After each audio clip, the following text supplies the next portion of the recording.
And I'm on mute. Good start. Yes, welcome along to the T.N.F. The judge will be with us.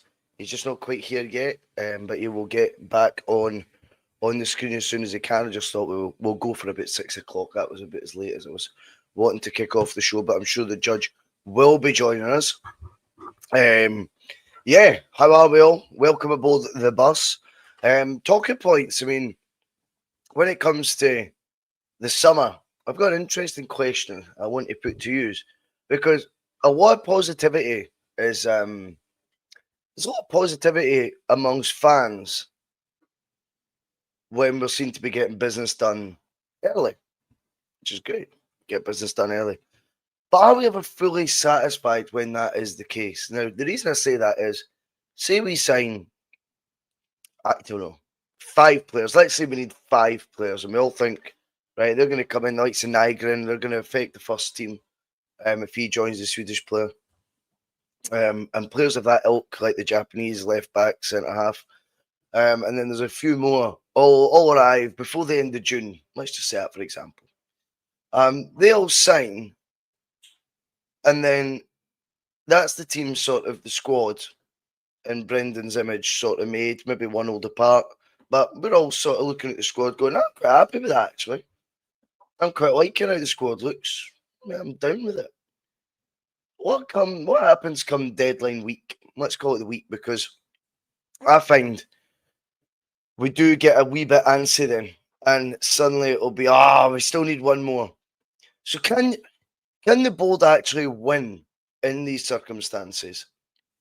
By getting the business done early, yes, we'll all applaud it. But sometimes it feels to me like they are, and by the way, I'm the least to defend the board when it comes to all things transfers and shit like that. But I think, to be fair, when I look at when Celtic do enter a window, it is a no-win situation in some aspects of. I do feel if we get a business done early, then the quality of those players will be judged on pre-season, and some of them will be negatively viewed upon. Some of them will be negatively viewed upon based on their fee. And then you get to the last week of the window, and you find yourself itching again for more to come in. But really, got the business done early. You know, we're flying here. We've got a business done. So I worry about how that's going to transpire this summer. If, as it looks for the outside right now, Celtic are going to be as proactive as possible this summer window, will fans truly be satisfied with that come deadline week, or will you start getting that wee bit? We just need one more, and then if Celtic don't deliver, we've got that stick then to beat the board with that potentially we've been looking for the whole time. I'm not entirely sure, but I think it's definitely worth the thought. Phil's coming in there. Great to have you on, Phil. Hope you are well, my man. And he's saying, yeah, I've noticed a lot of chat about us getting business done early, but it's never done until it's announced. That's true. Links and rumors are one thing. Signing the contract is another. And that's very true because, of course, right now, as you rightfully point out, it is all links. I think it's been reported in the Celtic Way this evening that Osmond, the young striker from Fulham, pretty highly rated at youth level down south. He looks to be a bit of a coup. He looks like he's been pictured apparently at Lennox Town, shit like that. So that could be one that's closer to having that ink on the paper. But yeah, I mean, if Pete McLaughlin comes in, this is exactly the one I was thinking of. Balik Wisha. He's had 350 days in the injury table in the last 4 seasons. So that's a year he's missed in the last 4. Celtic have been linked with him for about 2 of those 4 years, P. McLaughlin. Do you know what I mean? And is that a case of us dithering, or is it because of the injury record? Is it going to be a player that when we sign, we start tarting them with the brush of the injury record? Or is it a player if we don't sign and he goes somewhere else for the quoted £5 million right now, then when he goes somewhere else, see Celtic, typical. But we might bring in the Swedish boy and maybe he's the guy instead. Nygren. Maybe that was the option that Celtic wanted to go down. I do think there's pitfalls in the window that, to be perfectly honest with you, Celtic can't always win from. I'm going to go with P. McLaughlin again because I think this is a great point also. And he's saying, it depends on who we retain as well. Now, who we retain is all part of that window as well. And like I say, if we get business done early, it will be with a mind that we're going to lose a first teamer. Celtic sell a first teamer every summer. It was Matt O'Reilly last year. More on him later. It's been, who else has it been recently? Who else have we got? The Jota the year before. The sort of 20-25 million sale. That's what we're looking to do each summer. So I think we need to accept that someone's going to go. But yeah, who we retain and who we don't is another different conundrum altogether. And of course, from a Celtic point of view, when it comes to bringing in players, one of the many sticks that the board will get beat with is one that I use myself, and that will be, I see for example, the Swedish international Nygren. I look at that signing, and a guy who's got 2 goals in 3 games. We were talking about last week in the T.N.F, of course.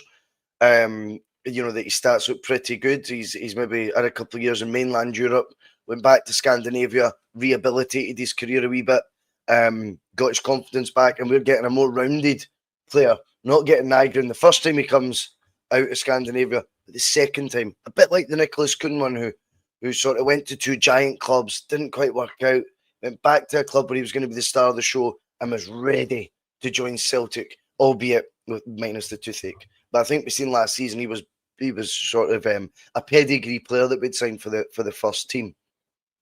But in the sense of an Nygren, the negative stick, back to the stick that I was using, I would use to beat the board with. Back to that, and of course, you've got to be honest and say 1.7 million, 1.7. Celtic, 3 years in a row Champions League. We've got a playoff Champions League round to go this summer to qualify for 4 years in a row. Have we ever qualified 4 years in a row for the Champions League? I don't think so. Someone could correct me in the comments. Phil, where are you? But I look at that fee and I just think it worries me a wee bit sometimes that we're still paying the same fees for players that we were 30 years ago. That it's surely we could be looking at a higher bracket, or in the case of this player, it's obviously once they're in, you can only judge them on a merit basis, how they perform in the hoops if and when they get an opportunity. But sometimes the optics, I think, of always going around the 2 million bracket still in 2025. I think that sometimes is something that I use to sort of criticise the board with, just because I'd like to see us push the boat out a wee bit more when it comes to improving the first team, just sometimes based on just natural inflation terms of going, how can we be improving the 2025 squad with £1.7 million players or the first team when we were doing that in 1995? I just look at the numbers that way, look at the stats and go, it doesn't add up. Other countries, if you want to use down south, for example, a £1.7 million player in 95 might have improved some Premier League squads. In fact, of course it would have back in 95. Now it is the sort of fees that get bandied about in League One. League One, the third tier in England.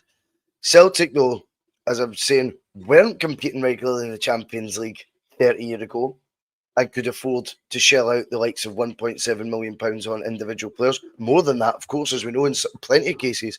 And yet, now they do have all the luxuries of the best sponsorship deal that they've ever had. And I know the sponsorship deal is naturally always going to get better, with inflation. But the fees don't seem to match that. Have the wages increased much since maybe 25 years ago since Martin O'Neill's team? But yeah, that's not to judge the player on that basis. It's just sometimes when you look at those fees, I can't help but feel a wee bit underwhelmed sometimes that Celtic still can improve their first team with prices of players they were prepared to pay in the 90s when they didn't have all the financial benefits that they currently enjoy, such as I say, sponsorship, merch, Champions League football regularly. These things are important as well. Season ticket money, the season ticket queues far and beyond what it was in the 90s. The volume of season ticket holders, the cost of season tickets, etc. And is the expenditure really on a month-to-month basis matching these inflation terms? Are the fees getting paid for players matching the inflation terms that you guys have to pay when you pay now £90 for a shirt? You pay double what you were then, or treble what you were then for a season ticket. Treble, like that word. These things are all important to sort of factor in. And Spaldy, I'm glad you've came in with that one, mate. Spaldy66, welcome aboard the bus. He said Nigel has 6 months left in his deal. So that's interesting as well, because that would then mean, if that is the case, I think we did mention that last week as well, that could be a false price. And I take that on board, that the 1.7 million in that case would be one that's cut price due to the length of time left in the contract.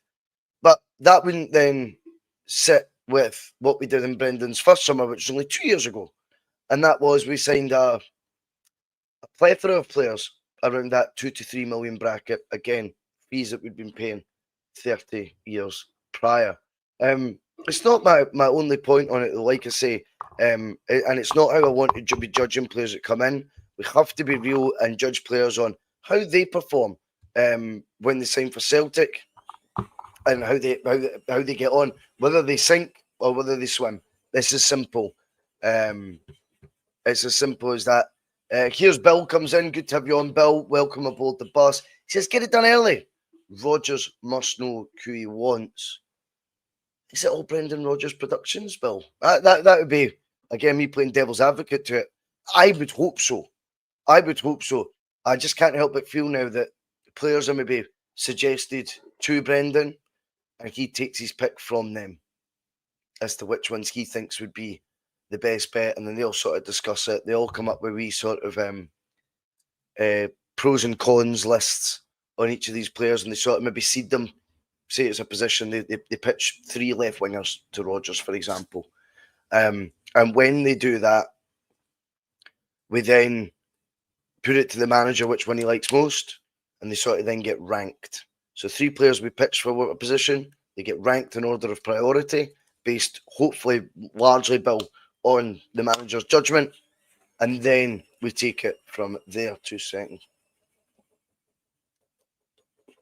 Remember as well, do all that good stuff. Give us a like, give us a share, buy some hair. Some messy hair today, fucking hell. Remember as well, if you want to become a Bhoycie Bus member, it's $1.99 a month. It's totally optional. There's no pressure on that. All the content is free.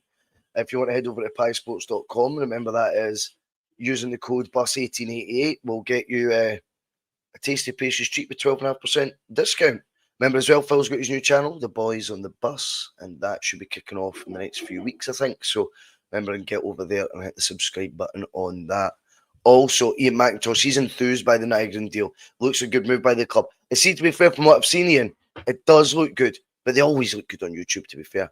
But I like the fact he's mixing it at the international level with what looks to be a Swedish footballing nation sort of on the rise again. The Swedes used to always be consistently, I would describe as a top 16 European side. Sometimes top 10. Probably with Zlatan and Henrik up front, you could squeeze them into the top 10 on their day.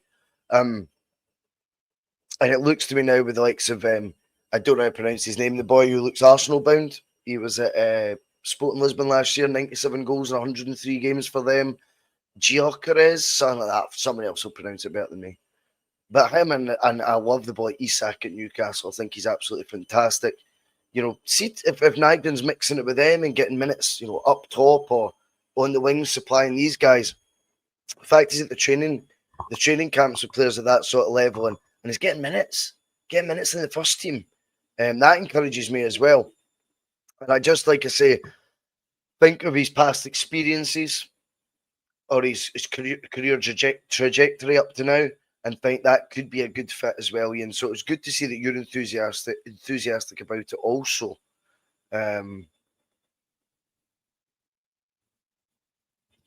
What's this? P. McLaughlin. I know people say they don't make much from YouTube. Trust me. But I watched Quinny's show last night, Bhoycie, and Inamura looks like... Oh, don't make much. People say don't make much. Oh, don't take much. I know what he means from the footage. I thought you were talking about like revenue and what Quinny makes and what I make or whatever. I was like, fucking trust me, that's not worth it. That's not worth the discussion.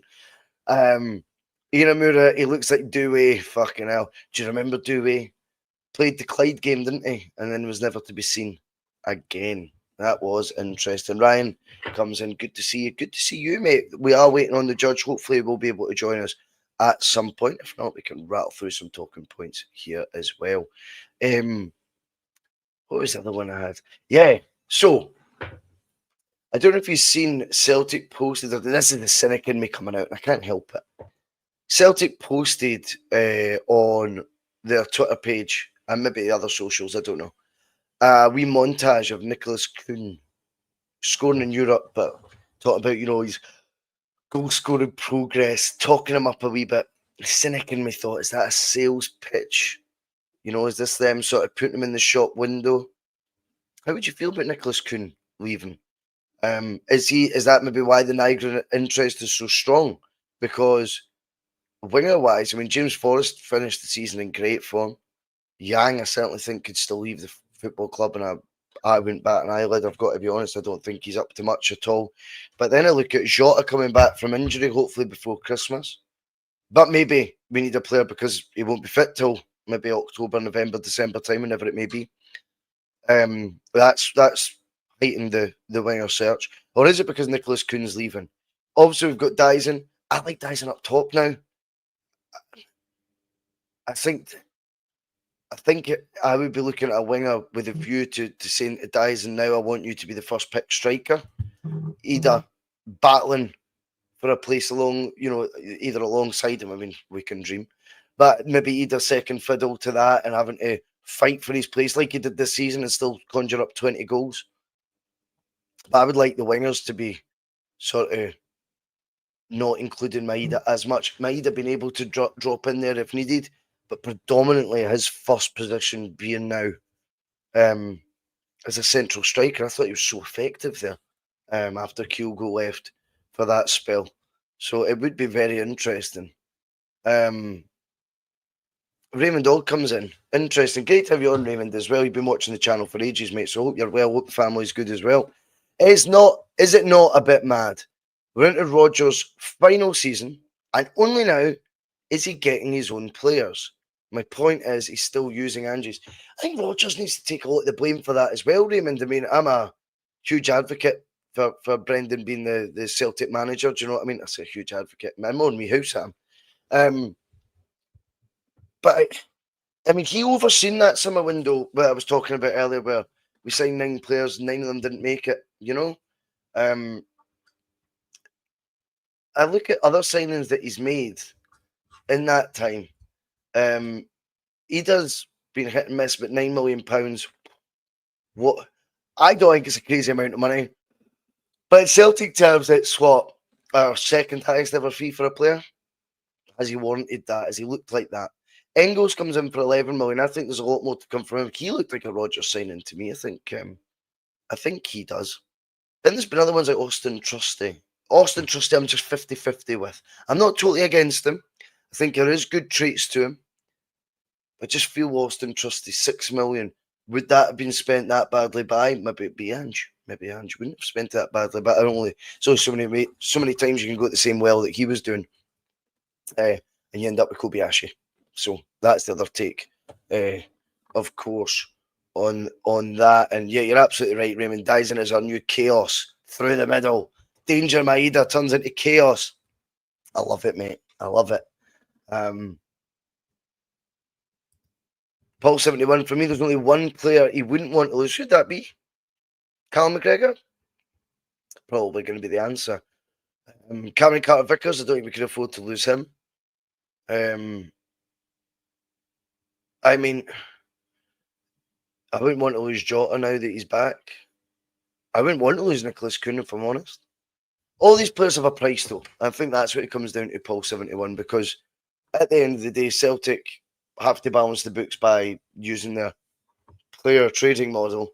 And while they use that, it does mean that we're going to have fans' favourites depart the club sometimes. Like Matt O'Reilly, for example. I was absolutely gutted about him leaving. I was gutted when Jota left.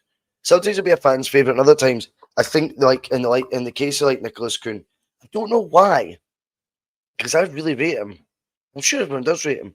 But I don't think there'd be as much angst, as much upset or uproar if Nicholas Kuhn were to leave the football club this summer from the supporters. I'm just not convinced they would be apoplectic, easy for me to say, usual boys, about losing a player that really contributed, what, 35 goal contributions last year, 30 to 35 anyway, maybe more. It's surprising, but it's just my hunch, my gut feeling tells me that, yeah, I don't think people would be overly disappointed if Nicholas Kuhn were to depart. As for the rest of the squad, I'd be a wee bit more panicky than that, Paul, if I'm honest with you, about quite a few players departing I wouldn't want to see go. I think it's of massive importance. We keep the likes, as I say, of Cameron Carter-Vickers, Kieran Tierney, don't want him to go, do we? Alistair Johnston, definitely don't want him to go. We don't want to. I think the ones, maybe it'll be easier to go the other way. I think the ones that are borderline, you could make your case for accepting to leave, the likes of Rio Itati. I think you could deal him leaving. I think people would accept Adamida leaving if we were to recoup like 5 million for him. I think folk would roll the dice again.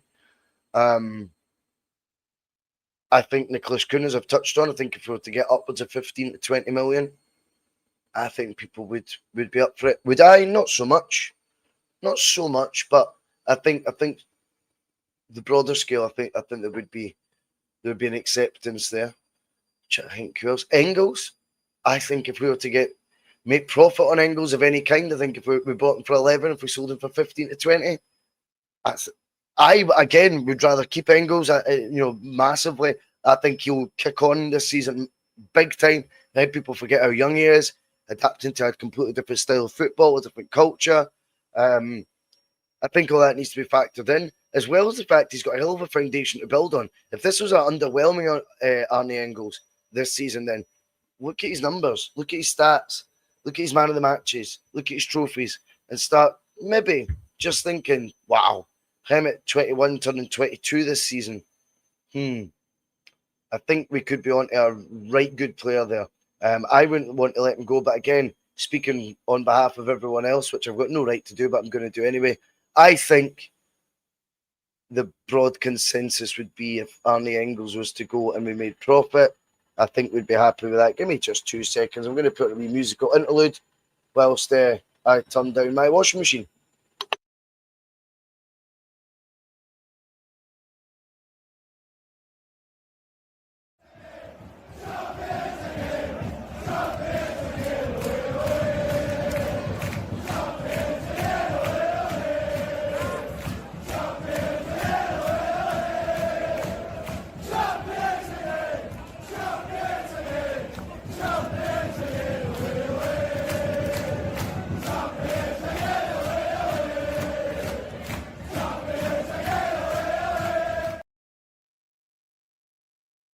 Sorry about all that. Washing machine was just getting a wee bit loud there, mate. It sounded like I was going to take off to the moon. Not that anyone's ever been to the moon. That's another story. I'm not going down that road. Right, let's go through some of the comments and I'll try and give you some feedback on it. Ryan McGinley, yep, I was quoting you earlier, mate. Was quoting Celtic way earlier. Saying Callum Osmond at Lennox Town. Exciting one, man. Definitely. So cheers for reporting that. In fact, I've got your article in front of me on my other screen. So I've got 2 screens here, man. I'm like a proper fucking podcaster, extraordinaire. I've got 2 screens in there. Yeah, there's your name. It says Ryan McGinley, just right there. By Ryan McGinley, Celtic writer at the Ryan McGinley. Celtic are closing in on the latest summer transfer window signing after Callum Osmond was spotted at Lennox Town on Thursday. So you've kept me in the loop, big man. I appreciate it. But yeah, looking forward to seeing what the outcome is with that. I'm going to guess when you're leaving the riches of the Premier League and the opportunity that the Premier League provides young players with to come to Scotland on a permanent, I think it would be fair to say that he's getting promised that he's going to be part of the first team squad. I can't imagine this is going to be someone that goes into the Urugide filing cabinet. you know, or who was the one for Sheffield Wednesday? Fucking hell, he was rank. Remember Angie's first summer? What was his name? We were actually convincing ourselves we thought he looked all right in pre-season too. But anyway, these development squad players, I don't think Callum Osman's going to be one of those. I would expect him to be coming in to impact the first team squad. Shaw, Ryan T, yes. Liam Shaw, that was his name. I think it was Liam. I've convinced myself now, so we'll roll with it. Irishman in Porto 2002 comes in. Great to have you on the bus, mate. Thing is, the idea of the player trading model, if it's like Ajax, for example, is signing a player for 1 to 2, flipping for 8 to 9, buying for 6 to 7, flipping to 14 to 15. It's always incremental. Mate, stop talking so much sense. It'll never catch on. I think what people miss with this as well is, oh, what do you want us to do? Spend all our money and all this chat. We do this every summer. But one of the things you need to remember is, see when you're always shopping in the 2 million to 3 million bracket, hoping one becomes the next, I don't know, 20 million pound player, right? See when you keep doing that, the chances as the years go by of a 2 million pound player still generating the future price tag if they do well, or the chance of them smashing it, I should say, just break it down. The chance of us signing a 2 million pound player as the years go by and them having a massive impact at Celtic, whether it's for a short or a long term, and being sold on for a profit, diminish as the years go by, because inflation is happening all around us. Love is all around us. Inflation is all around us, and it's slimmer pickings. I totally agree with what you're saying, that it should have been the norm for Celtic to be signing 5-6 million pound projects years ago, not going, oh, that worked, let's go back and try another couple of 1 to 2 million pound players and see if that works again. That's a risky strategy, and as I say, the risk grows as the years roll on, such as just the way of the world, because price tags increase. Celtic spending, if they don't want to match that, then the gems are going to be rougher and rougher, and fewer and further between. It's just the way it is. There's no two ways about it, and that side of it does frustrate me, Irishman, because yeah, I think when I look at Celtic, if we've been able to turn, like, so Matt O'Reilly's a great example, 1.5 million, one utter killer season under Brendan, a good first 6 months under Ange, then I thought, poorly treated by the Australian, to be perfectly honest with you, preferring to use his old pal Aaron Moy, get him fit for a World Cup, instead of, pursuing the Matt O'Reilly in midfield, and his development. But one good season under Brendan, £1.5 million player becomes a 25 to 30 million pound one. Now, that is amazing, but that's rare. But imagine it was a £5 million player, £6 million player, similar trajectory, and you start doing what Ajax do, and you start going that the bidding starts at 40. So I think right now we've got this golden number in our head, maybe as well, that 25 million, like it's shitloads. 25 million now. I'm going to guess. Here's a guess for you. One of the 3 sides promoted from the English Championship this year at the Premier League will spend 25 million on a player this summer. One of them will. So that tells you they're the bottom 3 teams out of 20 in that league. So that tells you 25 million on a player is 2 a penny. It happens. It's rife. So 25 million isn't as much of a gold number now. We've got to keep increasing ours. And we've got to now go with Matt O'Reilly's potential. We're 30, then 30 million is like, say a bid comes in from Maida. You start at 30 now. And you keep moving up like that. I'm not saying we'll get that from Maida. Maida's just an example. But I think that's what I would like to have seen. And I think it could have evolved at a far quicker rate. And I think Celtic's performances in Europe wouldn't have stagnated as much as they did.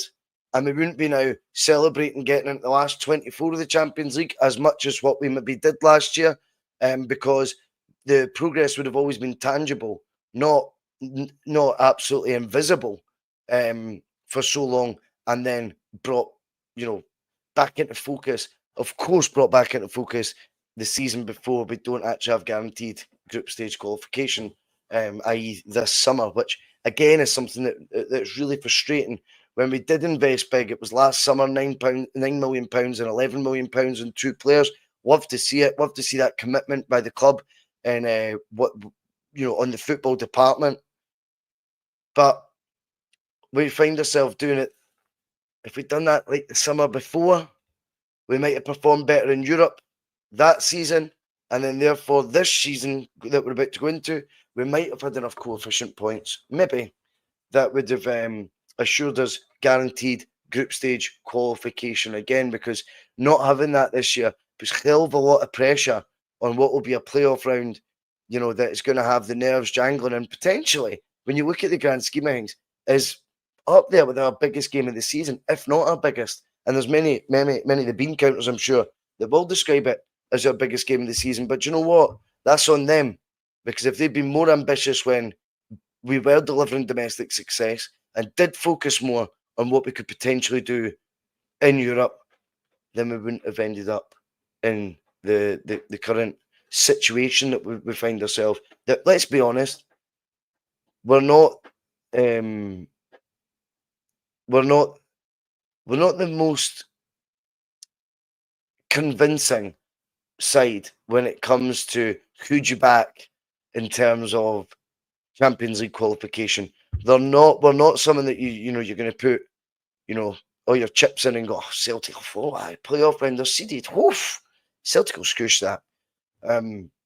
You only just need to look at the draw, of course, ladies and gentlemen, the other day. And loath to talk about Rangers at length, but you see their draw with Panathinaikos, you think, fucking, I don't know if I'd want Celtic to get Panathinaikos now. I'm not saying that they're any great shakes of that, but I don't know. Is that a team I'd want to see Celtic drawn with in the playoff round, even for the Champions League?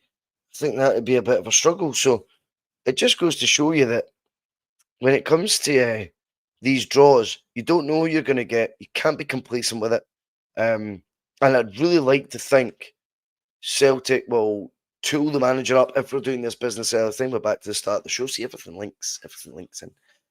But if we are going to be successful in our playoff round quest, then that might be one of the reasons why we're seeing Celtic look like, anyway, they're making inroads into player recruitment at such an early stage. Still no sign of the judge.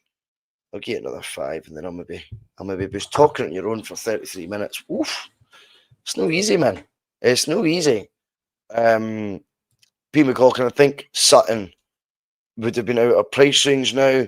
Yep, because he went to Chelsea for £50 to £60 million from Blackburn. Absolutely spot on. If he was leaving a team that had won the league, I mean, let's give it an example. Leicester won the league. Look at their assets that left, like Mahrez. What was he? 60 million quid. So yeah, I mean, he was just as key a component as for Blackburn winning the league as what Mahrez was at Leicester. There you go, and that was 6-7 years ago. So I think nowadays you're right. I think to get then Sutton at a cut price deal, what's that? 6 million, 60% of the deal, 60% of say 50 million, 30 million. It's not going to happen, is it? That's not going to happen. Definitely not. But yeah, Nicholas McDade, you're absolutely spot on. Sutton was different class, one of my all-time absolute favourite players. So I'll go into the other thing I want to talk about as well. Obviously, one of the things Celtic do really well with their player trading model is the sell-on clause thing. And of course, we're learning today that Matt O'Reilly is in talks, or the club, or his club is, his parent club, Brighton and Hove Albion, are in talks with Napoli about a £25.6 million move to Serie A. Now, what would that mean for Celtic? Well, the Daily Record reports that it would be 10% they think Celtic would be entitled to of that, albeit they don't see the fee remaining at that because there's not much profit in it for Brighton. They might look at it as they're as well keeping him.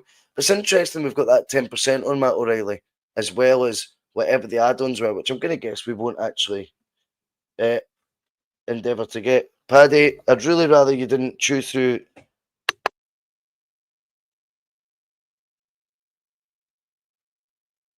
Try to chew through my laptop charger. It's just not happening, Paddy. I see you. But yeah, when it comes to the selling fee aspect, that really does please me to see that Celtic do their business with such deals in the background, because with such sort of underlying aspects of the deal in the background, because obviously we've seen the benefits with Jeremy Frimpong, who's just joined Liverpool. I think it was for about 32 million, say. Celtic gets something like 20% of that. £6.5 million. £6.5 million for on top of the £11 million they sold him for. So effectively, you could say we signed. I mean, Lenny was on. I don't know if he's watched it on Open Goal. What was it this week? Monday, I think it was released. It was brilliant, really insightful, and he was sort of quoting the fees that he paid for players. You know, Frimpong was 150 grand, 150,000. Sold him for, when you now include this fee from, or this fee that with this selling fee that we got from Leverkusen, 17 million we sold him for. Is it Mark in the building? Hello, Mark, are you there? I'm here, mate. You okay? Yes, I can hear you. I can't see you, but I can hear you. That's enough for me, mate. I'm sorry, I had to just quickly jump in and just leave my camera switched off. Is that all right? That's absolutely fine, mate. You're sounding beautiful, and we know you're looking beautiful too. How's the show been? Yeah, fine, mate. I've just been discussing basically with the transfer window. I'll go back to my original talking point. Celtic fans, it's from a fan's point of view. So the way I'm looking at it is, everyone's right now championing the idea of getting business done early, Mark, right? Which is fine.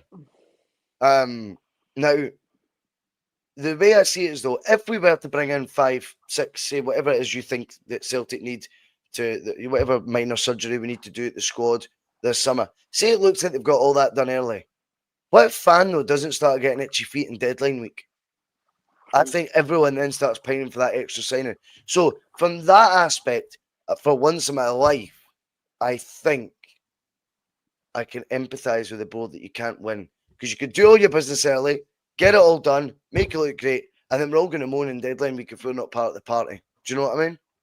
Oh, I totally agree with you. They're wanting the kind of that yellow signing transfer deadline day. Let's go to Celtic Park as a player in, but we've got a Champions League qualifier coming up at the end of the window, or close to the end of the window. We need our business in for footballing reasons rather than PR reasons, or to make it look good. But I do get your point. The club certainly can win, but I think the fans are want to see some business before we get to the stage where we're going to the Champions League qualifier and there's no real kind of insurance that the first 11 has improved in any shape or form. You know what I mean? I look at the starting 11 just now, and you're just waiting for somebody to be sold, that you're thinking about Kuhn, Maeda, etc. And there's a few players that probably need to go before we can bring players in. But sounds just cutting in a wee bit in and out there, mate. You're coming really clearly, briefly. That's brief. That sounds better. I what I'm going to do. I'm going to take off. I've got these AirPods on, and they're absolutely rotten. I don't like these AirPods. They're crap. I'm going to put on my loudspeaker. Is that okay? Of course it is, mate. Right. Okay. Oh, you sound 10 times better. I think they're, you know, I don't know if I was just saying there, you know, that I think the Celtic fans they're within their rights to want to see some tangible improvement in the squad. You know what I mean? We look at of course the starting 11. I dare say that if we saw some movement and we can see some genuine competition for the first 11, I think that kind of outshines any transfer deadline day drama. And the board need to think it. They need to come out of the board are pretty good at coming out of the fans kind of view of things and do things for business. You know what I mean? They do it. They make good business sense. And if they're looking at business sense, then the Champions League is the pot of gold. You know what I mean? And ensuring our path to the Champions League is more important, I think, than, you know, like the yellow banner at transfer deadline day of signed somebody they could have signed. Yep. And I think they've learned their lessons. Well, looking at the two players that go in will not go into, but we overpaid dramatically because of Celtic's stance on waiting to the last minute to buy them, rather than saving them money, it's cost them money. And I know, Yeah, the wee I'm not, I'm deal. not- Yeah. yeah, Adam, and possibly Engels too. I don't think anybody's convinced that he's worth the money he's paid, but I just don't know if Celtic are. See, with these new rules for financial fair play, boys, my worry is that we're needing to get a lot of players after the wage uh, balance each week before we can bring players in. And when I see guys like the young Japanese folk boy getting linked, and I'm seeing young youth players for film getting linked, and I'm just seeing that as us tying up wages that we can't afford on the financial fair play to be tying up on projects. We're seeing no links just now of players that's going to be coming in that's going to improve the squad, and that's improve the first 11. Yeah. That's what I think the fans' biggest cause of anxiety comes from, is the fact that none of these, and it seems to be all wingers. It's like left-handed wingers, and we've got two first-choice ones already. It just seems a bit disjointed. It just seems a bit like we're just flinging shit at the wall again. I don't see an actual plan, boys. Well, one of the other talking points I had, Matt, was Celtic had posted obviously a clip of Nicholas Kuhn the other day, sort of talking him up and his goal scoring, and I cynically retweeted it saying sales pitch ... I mean, I wouldn't be surprised if he were one for the off from a. I think he's criminally underrated. I think he's just someone that the fans haven't bought what he's selling enough in terms of whether it's his personality, his demeanor on the park, maybe just sometimes body language. But I think when you look at the numbers, you take that out that squad, boy oh boy, you better have fucking good replacement. Do you know what I mean? And Jota's not going to be fit till what do we think, October at the earliest? Yeah. I mean, these numbers that Nicholas couldn't produce last year are astronomical numbers for a winger. This isn't the norm. Look through this is like beyond Scotty Sinclair numbers when he was, tied up player of the year and all that sort of carry on. This is astounding numbers, mate, that he got. And I think you've got to be careful what you wish for in that aspect. But the cynicism in me, Mark, couldn't help but think when I seen that tweet from Celtic that maybe that was them reminding everyone and just sort of shining him up whilst he sits in the shop window. Oh, well, it does make sense at Celtic to remind people how much a prized asset he is, you know what I mean? And I think they will be, when they get to the boardroom level, they will be looking at pound signs rather than goals scored and goals created. And I think this is where it might come down to, Bhoycie, is how much is he worth on the park and how much is he going to be worth to the balance sheet, and what ones makes the club, takes the club to the next level is what the club will do, you know what I mean? And I listened to the Huddle Breakdown, I think it was just the day or yesterday, and I advise listening to these kind of shows sometimes because they tend to dive into the deeper aspects of the game rather than just the kind of, I watch the football and I'm too nervous to take it all in. These guys kind of tend to look at the bigger picture. And one thing that's quite stark with even Dice Maeda and Kuhn is these are like outlier seasons even for these guys. These are like some seasons the ball just hits half you and goes in. No taking away the hard work and no taking away the dedication that was went into it. But you probably find that the numbers these guys have hit are probably, you're not going to get that again or better again. And when you look at what Maeda gives you, there's no doubt in my mind if he scored 5 goals next season and still gives you the same level of commitment and the same level of intensity and closing down players and making managers think twice about how they come up against Celtic, he's still a starter for me. I think Nicholas Kuhn, when you take away the numbers, i.e. what happened to Palmer, when you take away the numbers and you start to see some real cracks in the armour, you can see somebody who's maybe, let's be honest, he'll no beat a man. He always comes in on the left. He'll no shape it up. He'll rarely cut deep and cross the ball in. He'll tend not to make himself available in the middle of the park. He's very much, he does what he does, and I don't think that works long term. And they were speaking about that. I mean, they very much get into that, and they asked the two kind of analysis experts and Neil Lennon air quotes. And if they would sell him, and the two of them just shouted down the phone, "Sell!" You know what I mean? Definitely sell. You'll probably lose some of the counter attacking prowess in Europe. They were saying, but domestically you might get a better level of player. But in terms of counter attacking, in fact, they said that Celtic were either the worst or the second worst team in the Champions League for creating counter attacking chances Wow, last that's season. surprising considering And the that, pace, isn't it? well, that's I was quite surprised myself, and I did think to myself, I'm pretty sure the Bayern Munich away goal was a counter attack, and the two goals at Aston Villa might be counted as counter attacks. I'm not entirely sure, but seemingly we created the worst or the second worst with all the teams that competed in the Champions League. But that's a good thing, because that's where Celtic are a team on the front foot most of the time. We Yeah, don't sit and so that's a that's a good good point. thing for it's a good thing for Celtic. That's the way I took it. Yeah, But no, I think that's a good way of looking at it. so. I think even just in that wee short sample size, that Kuhn's probably the type of player that will maybe help Rangers get to a Europa semi-final, that counter-attacking, pacey football. But doesn't he always suit Celtic, who are, they've always got 40, 50 yards of grass to run into, you know what I mean? And especially when Rangers seem to struggle in Scotland because they've not got that option. And I think Kuhn, his numbers at a very, very high level, as you said, Scott Sinclair stuff.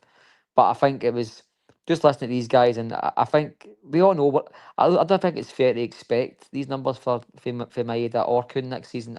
I don't at all, but I think they're very much outliers in how these guys are going to perform for Celtic. But even all that aside, boys, I think Maeda does enough in every other aspect that if he loses goals, you're still going to get a base level individual who's going to make Celtic that so much harder to play against. And Nicholas Kuhn, I think, take away the goals. It sounds harsh to say take away the goals. I don't know what I'm trying to say. Take away the outlier that he's had at the start of the season, break up into his 2 years at Celtic, and you probably find that wee purple patch was a purple patch. And I don't know I don't think that the club will be as filled as what some is what will be. I think the first decent offer, I think they'll come to the table and negotiate. And I think it might be good Yeah, for I think Celtic that as to well. take it rid of him, mate, to be honest. I'll be surprised. I don't agree with the getting rid of him thing, but I certainly think Yeah.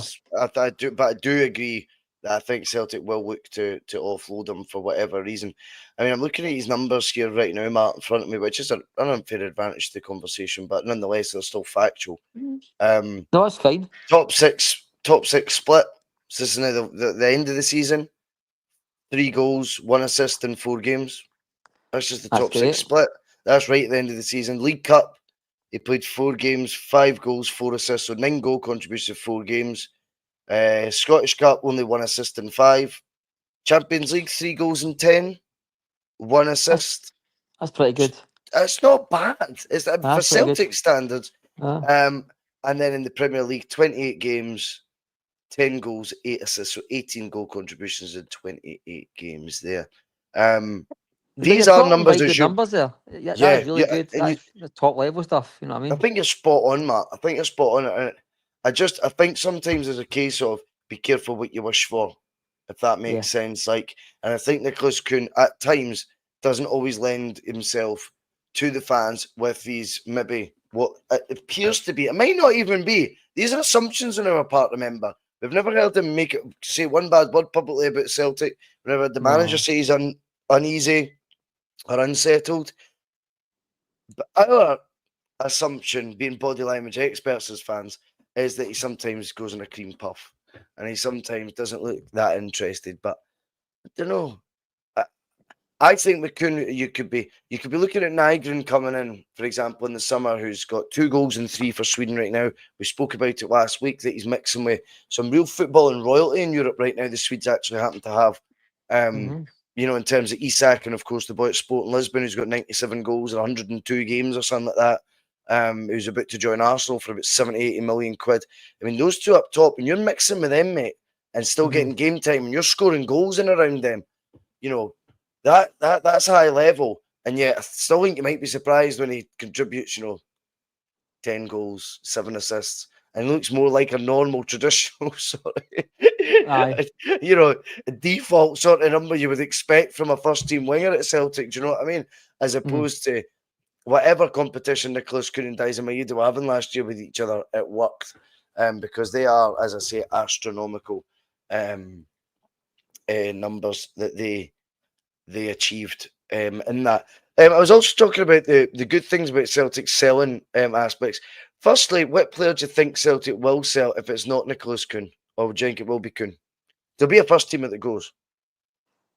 Well, I think the most palatable is Nicholas Kuhn, and I think probably the biggest, transfer they can get is probably going to be Nicholas Kuhn or Daisy Maeda, and I think the club they would happily sell both. I think, but I think the club can sell Kuhn without causing too many shockwaves, Boise, and they can get away with getting I 15, think they'll 20 get away million. with it too.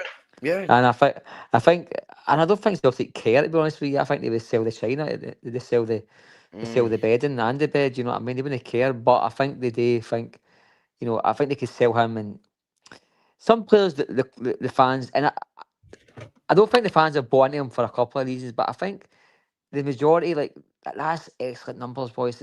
But and you go, right, wow, sometimes you can stat pad, but that's still great numbers, you know what I mean? You can't argue with him. But I think sometimes, like David Turnbull, there's a reality to it when you use your eyes, like there is a purple patches and there's some excellent numbers, but really match on match, I think he goes missing quite a lot. So the fans would rather somebody fresh come in, you know what I mean? And I think but it strikes me as bizarre that we're being linked with left wingers all the time, you know what I mean? And they don't really seem to be bothering with the right side. And when you think James James A. Forrest, Forrest, one more aye, year.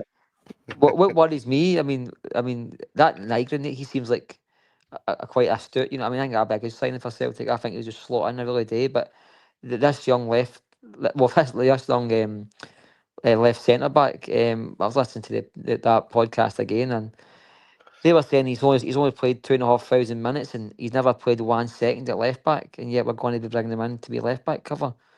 And I find that really bizarre. You know what I mean? Bring somebody for the other side of the world who's only get 2,500 minutes under his career, and they knew they're going to try and change him into a left back, and it's just bizarre. I just find that the whole thing bizarre. It just seems like buying project players is absolutely fine when you've got, I mean, you don't rearrange the deck chairs of the Titanic. You know what I mean? Just fix what you have to fix first.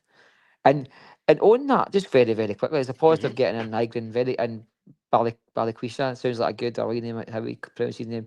These look like good targets. These look like proper targets that you want in. But I think there's some players now that are just about hit their sell by date at Celtic, and if a few of them stay on another season, boys, we could be hitting this time next year with a manager hunt and a squad overhaul in the one summer. Yeah. So I think we need to make decisions this summer that really might make me and you unhappy for a couple of weeks, but might make good squad sense in the long term. And Yes. guys like Nicholas Kuhn might just fit into that, you know what I mean? But I think also, boys, because you asked me about players, Michael. Mm. Unfortunately, I think somebody like an Hattati or a Carter Vickers might come into that persuasion. If not, Arthur Johnson. Love to come in on the Hattati one, Mark, because I I mean Rio Hattati is a player who I think this is. See if you look at it from, I don't know if this is how the board look at it, but see if you just try and look at it as two races a player signs up for when he joins the club, right? And that's one, performance level is in one lane, right? And then marketable value is in another. Mm-hmm. And as you Mm-hmm. progress through these lanes, they relatively stay parallel for the first couple of years. So the more successful you are in the park, the more that value goes up. Mm-hmm. But eventually, see on the marketable value bit, there comes a point of where there's a lot of tar on the road, shall we say, that's still wet. And that you just start slowing down on that lane. So the success Mm-hmm. will still continue. So the success, yeah, we'll have another treble next year. Fuck it, yes, right, blah blah blah. But the valuation stopped going up in the same at the same sort of speed and pace. And I just wonder with Rio Hattati if he's one that actually he's regressing, he's trying to reverse out the tar. I think he'd be a player now. I think you would have been 18 months ago, 2 years ago, talking 20 million plus. I think that was the realistic fee that Celtic were after for him. I Mm-hmm. think now I think about 12 million quid. I think you'd get for a Rio attack right now. I'd hope more. I agree. I just have a feeling that his reputation and he's, that them being hot, when they're fucking hot, mate. We sell Mm-hmm. O'Reilly when he's hot, Jota when he was hot. Do you know what I mean? And I just feel like Attack's had his hot, and if I say hot one more time, hot. With these, I feel like Rio Attack's had his hot phase, and now it would just be a case of selling him because he doesn't want to be at the club so much anymore.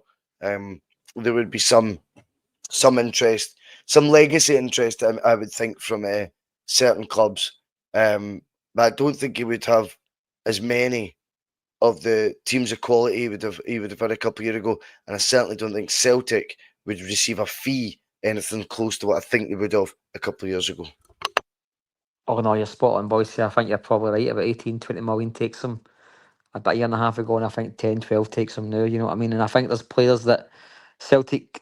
That's the thing. This is the hard decisions that the club need to make. Like me and you would keep players until they retire if they're good enough, Bhoycie. Once they stop making Celtic better, then you start to move them on.